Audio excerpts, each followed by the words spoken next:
नमस्कार, तपाईलाई नेपाली पात्रोको सांस्कृतिक श्रृङ्खला चाडपर्व विशेष पडकास्टमा स्वागत छ। आजको एपिसोड निकै विशेष छ। आज हामी कुरा गर्दैछौँ कार्तिक महिनाको सबैभन्दा महत्त्वपूर्ण दिन मध्येको एक हरिबोधिनी एकादशीको बारेमा।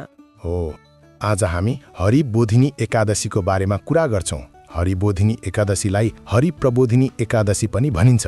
हरि भन्नाले भगवान विष्णु र बोधिनी भन्नाले जागरण भन्ने अर्थ हुन्छ। आजको दिन भगवान विष्णु 4 महिनापछि निद्राबाट जागा हुनुहुने दिन हो। ल त चर्चा यहीँबाट सुरु गरौँ। के वास्तवमै भगवान विष्णु सुत्नुहुन्छ त? पुराण अनुसार आषाढ शुक्ल एकादशीमा भगवान श्रीहरि क्षीरसागरमा शेषनागको शय्यामा शयन गर्न जानुहुन्छ। त्यस दिनलाई हरिशयनी एकादशी भनिन्छ। त्यसपछि भाद्र शुक्ल एकादशीमा दायाँतिर कोल्टो फेर्नुहुन्छ र आजको दिन कार्तिक शुक्ल एकादशीमा चाहिँ उहाँ निद्राबाट जागा हुनुहुन्छ। त्यो 4 महिनाको अवधिलाई चतुर्मास भनिन्छ हैन?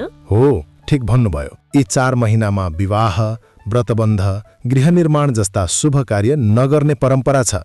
किनभने भगवान सुत्नु भएको अवस्थामा यस्ता कार्य शुभ हुँदैनन् भन्ने जनविश्वास रहिआएको छ।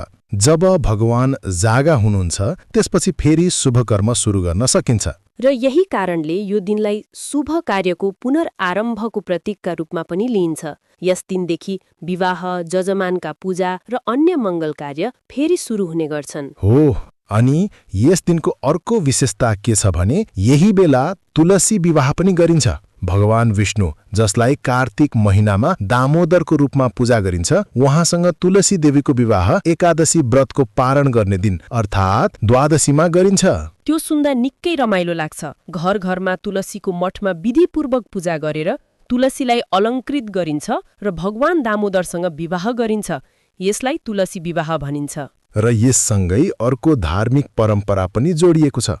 त्यो हो नवान्न प्राशन, अर्थात् नयाँ धानको अन्न भगवानलाई अर्पण गरेर खाने चलन।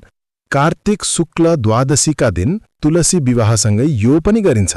यो दिन नयाँ अन्न जस्तै धान, जौ आदि घरमा भित्र्याएर देवता र पितृहरूलाई अर्पण गरी हवन गर्ने विधिलाई आग्रायण कृत्य भनिन्छ।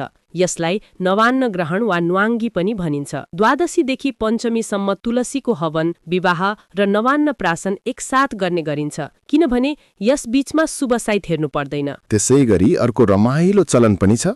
त्यो हो वनभोज। धात्री अर्थात् अमलाको बोट मुनि पूजा गरेर परिवार वा समुदायसँगै त्यही भोजन गर्ने परम्परालाई वनभोज भनिन्छ। अहिलेको समयमा यसले सामूहिक मेलमिलापको स्वरूप पनि पाएको छ। त्यो वनभोजको चलन वास्तवमा आध्यात्मिक अभ्यास पनि हो। प्रकृतिसँग नजिक हुँदै भगवान र धात्री देवीको पूजा गरेर भोजन गर्नु नै यसको मूल उद्देश्य हो। एकादशी व्रतको गहिरो अर्थ इन्द्रिय संयम हो। मन, वचन र कर्मलाई एकाकार गर्दै जीवनलाई शुद्ध र संयमित बनाउन सिकाउँछ। शास्त्रमा भनिएको छ कि जसले हरिबोधिनी एकादशीमा भगवान विष्णुको उपासना गर्छ उसले जीवनका सबै पापहरूबाट मुक्ति पाउँछ र आत्मिक शान्ति प्राप्त गर्छ। यस दिनबाट विवाहदेखि सामाजिक कार्य, चाडपर्व र उत्सवहरूको नयाँ चरण सुरु हुन्छ। नेपालका मन्दिरहरूमा आज विशेष भिड लाग्छ र भक्तजनले भगवान विष्णुलाई विशेष आरती अर्पण गर्छन्। र अन्तमा सबैलाई कार्तिक शुक्ल एकादशी अर्थात् हरिबोधिनी एकादशीको हार्दिक शुभकामना। भगवान श्रीहरिको कृपा सदा तपाईहरूमाथि रहोस्। जय श्रीहरि, जय विष्णु। अर्को एपिसोडमा फेरि भेटौँला। नमस्कार।